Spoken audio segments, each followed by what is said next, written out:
राजस्थान के भरतपुर जिला की बात है। दो भैया थे, इतना प्यार आपस में, इतना प्यार, ऐसे रहते मित्र की तरह। नेक वो लेट है जा खेत पे दे, तो जब तक वो रोटी नहीं खावे, भैया आ जाओ तो रोटी खाऊंगा।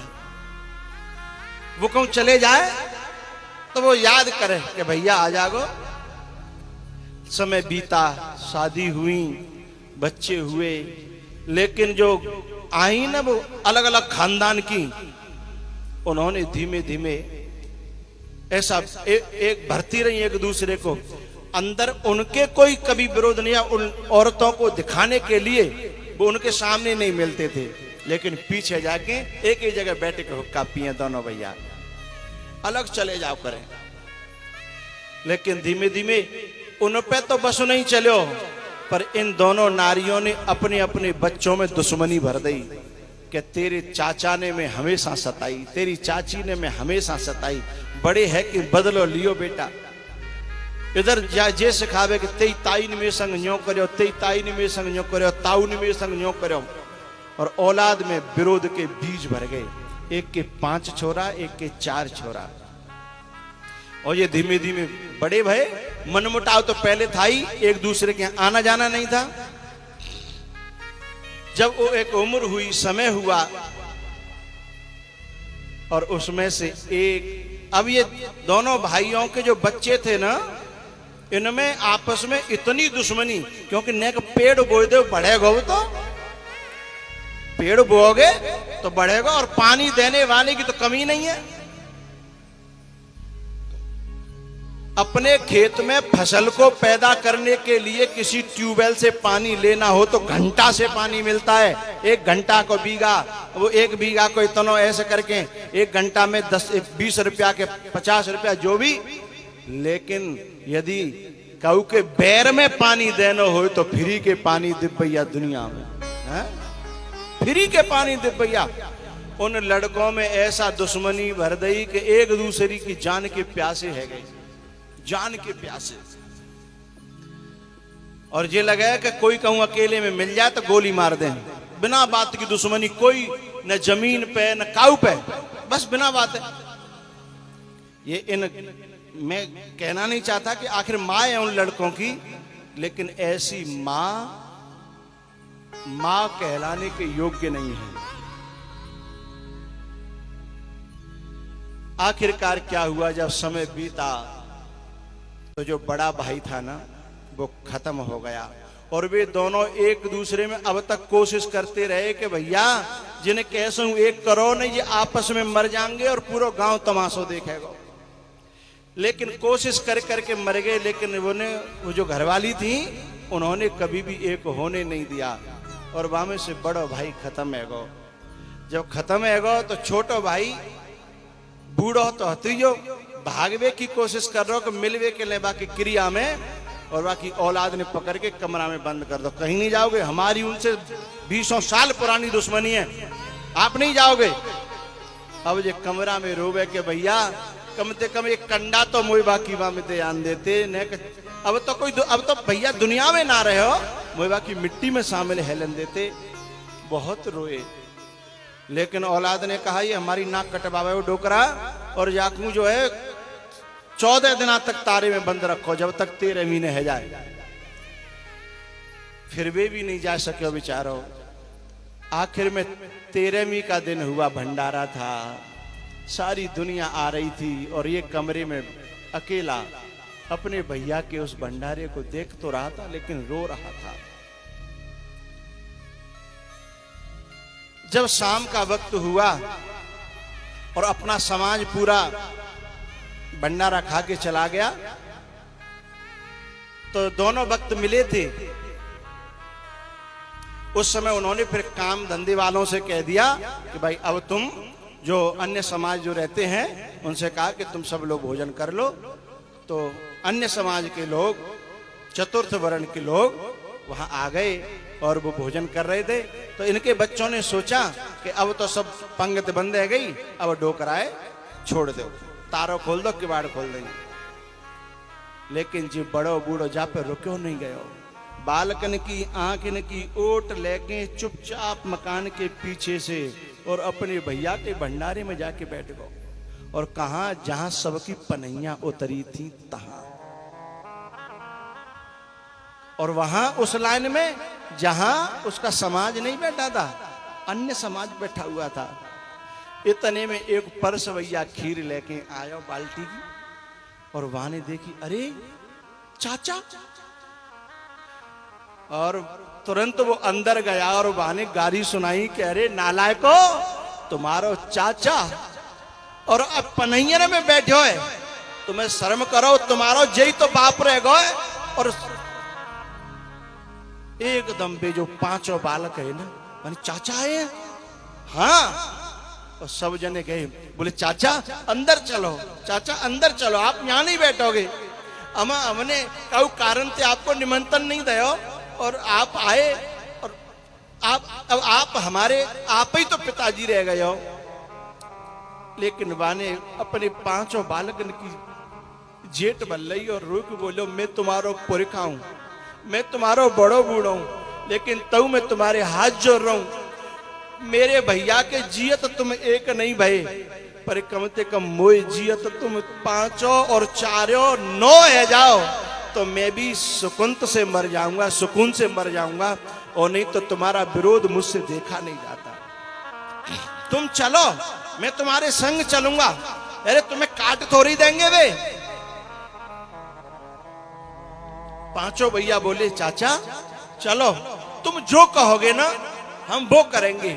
अब आगे आगे चाचा और पीछे पीछे भी पांचों बालक, और उनके घर में गए। अच्छा, कोई पावन में झुक जाए, कोई नार थोड़ी काटी जाते, तो जब वे चारों जाके पावन में गिरे ना, इस बड़े बूढ़े के हृदय से वो दुआ निकली, और उन चारों ने इनको पांचों को उठा लिया और बोला, मेरे 9 जुग जुग जियो भैया, तुम एक रहियो, अब चाहे मैं मरूं और चाहे मैं जीऊं।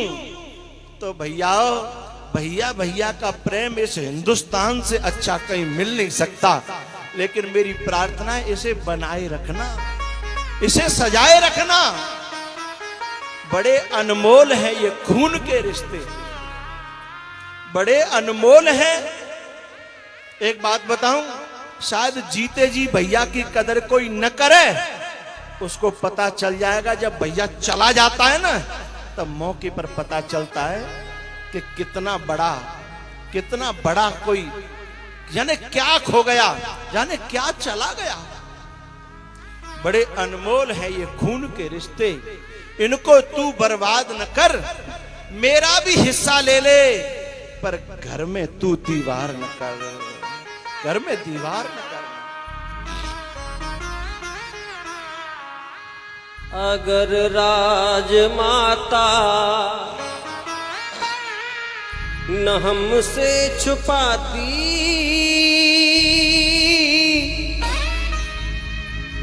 तो भाई से टूट भाई चारा न जाता, करण जैसा भाई मारा न जाता। जब कभी जीवन में कर्जा लेना हो ना, तो भैया चाहे 4 गाड़ी सुनावे, अपने भैया पे ते लियो। ऐसा नहीं है जाए कि दूसरे के कर्जा में कर्ण की तरह दब जाओ और वो तुम्हें ही तुम्हारे भैया के विरोध में प्रयोग कर जाए, कहीं यूज कर जाए, हैं कि मेरो खायो है। आज कर्ण, भगवान ने बता दिया था कर्ण को कि तू युधिष्ठिर का बड़ा भाई है, यदि तू उनकी तरफ हो गया तो राजा युधिष्ठिर नहीं, राजा तू बनेगा। लेकिन दब गया दुर्योधन के कर्ज के नीचे, दुर्योधन के कर्ज के नीचे दब गया।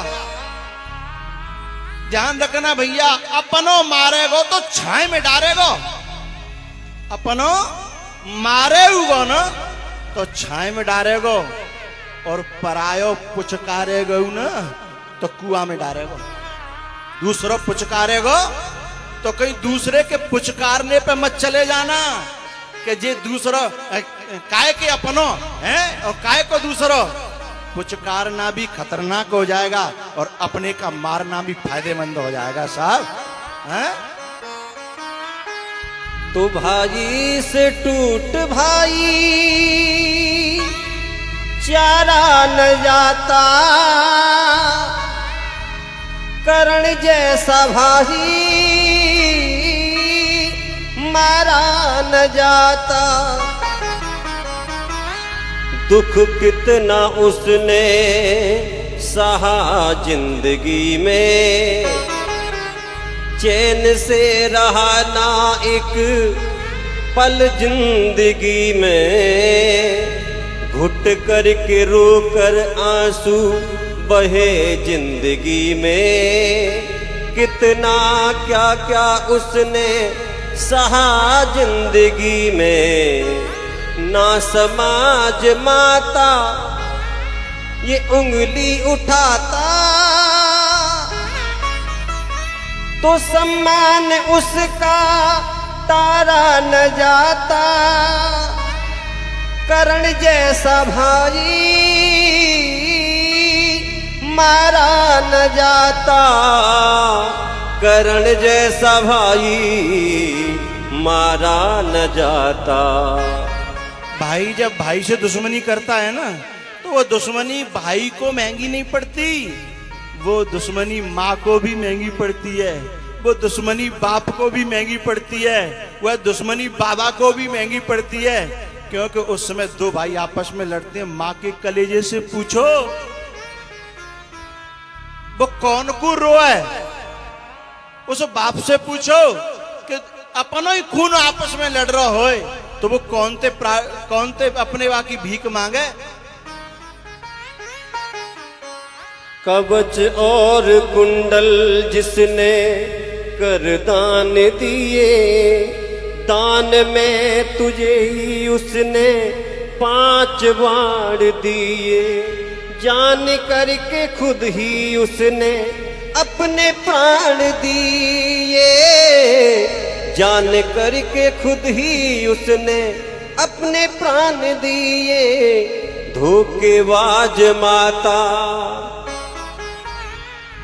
धोखेबाज माता तेरी पत्थर की छाती। ये बिगड़ा जन्म फिर से संवारा भी जाता, करण जैसा भाई मारा न जाता, करण जैसा भाई मारा न जाता। भरत जी का प्रेम ऐसा है जिसे कोई वर्णन नहीं कर सकता। अगम स्नेह भरत रघुवर को, जहन जाए मन विधि हरे हर को। भैयाओ, कुल्हाड़ी में यदि बेंट काठ का न हो तो कुल्हाड़ी किसी काठ को काट नहीं सकती है। जब तक अपने ही खून में से, अपने में से कोई गद्दार न होगा, तब तक आपका कोई कुछ बिगाड़ने वाला नहीं है। भरत जी महाराज खड़ाऊओं को गद्दी पर रख करके नंदी ग्राम में कुटिया बनाते हैं और वहां साधना करते हैं।